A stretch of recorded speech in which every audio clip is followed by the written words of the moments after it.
asset allocation. The left wing is what we call commodity. So what is a commodity?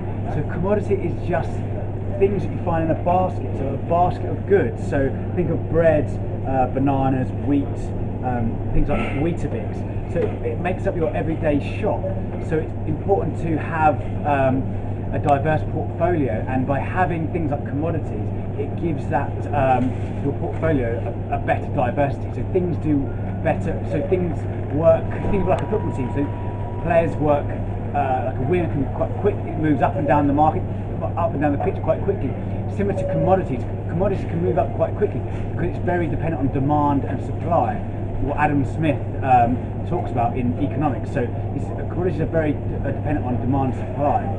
So, and there's other things as well. Like, so take your iPhone for instance. So this contains metal, and that helps make a product like the iPhone. But but it contains lots of different metals which people didn't need previously, but now because of the iPhone, that demand has risen massively because there's so many iPhones sold each year.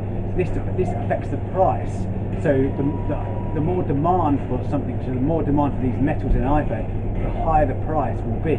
So this is why it's best to have a diverse portfolio, because different portfolios work together as a team. They create something, they create natural synergies where the overall is better than the individual parts, and you get these natural synergies in your portfolio. So just to summarise, commodities, things like bread, wheat, bananas, metals, like gold for instance is a good one to have in a portfolio. These have good natural synergies, and the commodities are the left wing of your football formation asset allocation.